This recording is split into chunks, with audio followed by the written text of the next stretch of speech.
I mean, right now is a golden age for geeks. It's a golden age for fantasy. High fantasy is a culture and an art that is got a language all of itself. I read a lot of fantasy in my job as an analyst of stories, and I see many of the same patterns repeated. It's got swords and sandals, and it's got a wizard with a long beard. Shields and breastplates and weird monsters, bad hairdos, like in impossible fashion. It seems like a very cool world, and there's a lot of English people in there as well, which is always fun because I tend to play games that are full of Americans. The world of Albion is a mixture of a kind of European and British sensibility with the Brothers Grimm twist. Albion's sort of a lush, beautiful, verdant fairy tale world, very, very diverse. Sort of a Renaissance world, really. There's just so much to explore within the world, and if you haven't looked at a video game for 10 years, you're kind of dropped into this, and you're like, whoa. Towns have their own rhythm to them. There's a life and sort of like a vibe to them. The world has to be made believable by putting into it the things that we all experience. You're exploring these cities and you run into characters that you would expect to run into in these places, like you know, the blacksmith, the traveling salesman, the town drunk having a conversation with this woman who's trying to get him to clean up his act. No, don't fall off the wagon. Wagon? Where?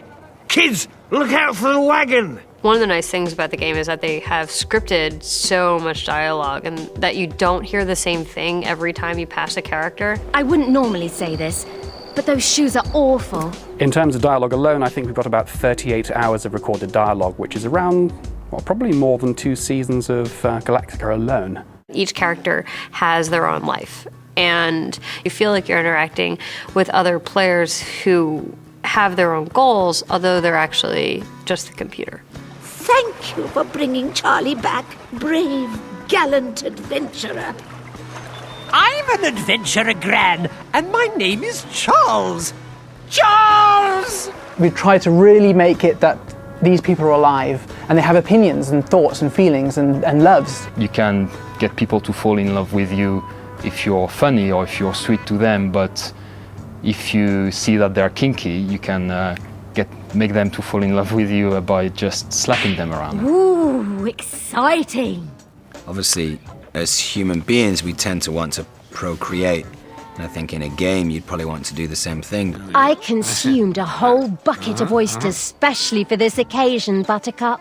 You can become an adulteress and do a Scarlet Letter number. You can do a big love and become a polygamist. I love the fact that you can be a polygamist in this video game and you can have group sex. You dirty beggar! I like how you think. You can go, you know, have an orgy with your buddies. Who doesn't like a good simulated orgy? You really know how to command respect, don't you? Fun choices, and maybe something that I would like to explore. On video, anyway. In the game. But the sex translates to a much farther degree. It affects everything you do in the game. But there is no Basic Instinct dagger sex, which kind of annoys me. You can have a family, essentially. So you can woo any woman or man in any town, get married to them, move into a house, and then have babies. I started one family in one town and another family in another town because I thought, you know, what happens in one town stays in one town. Turns out that wasn't quite so, and both of them divorced me. Don't expect your spouse to be that sympathetic about you going off and venturing for 6 months and leaving them penniless. There are these characters that depend on you. And once they've depend on you for companionship and you lose them, there's a sense of loss. There's consequences of choices that you make, like flirting, and then consummating that flirt, and then not wearing a condom, which is probably made of sheepskin.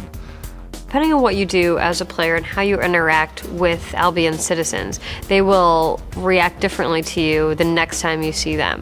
I don't like people who try to kill people. The hero affects the world in every possible way. Because you want to be good, but it's so much more fun to be evil.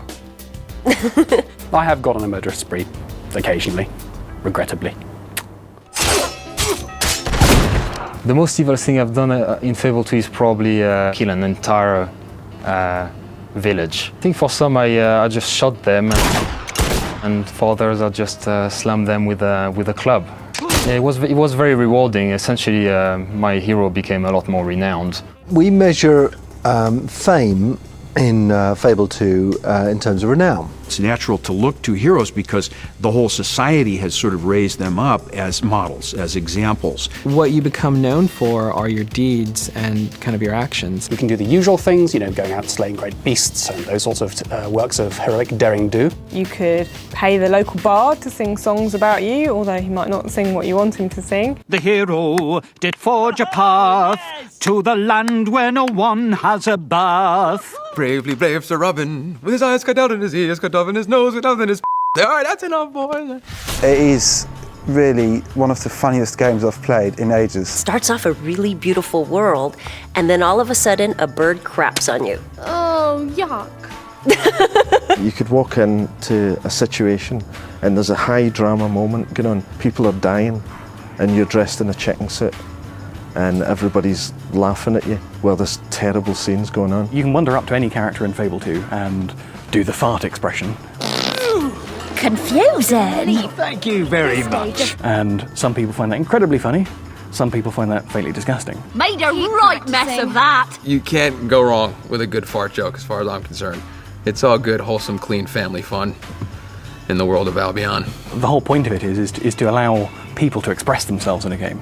They're actually living an alternative life in this world. And the more stuff you give people where they can express themselves, the more emotionally engaged they feel with that world. You know, I wouldn't go as far as to say Fable 2 is a morbidly obese game. I would say it's a big, great big fatty of an epic adventure.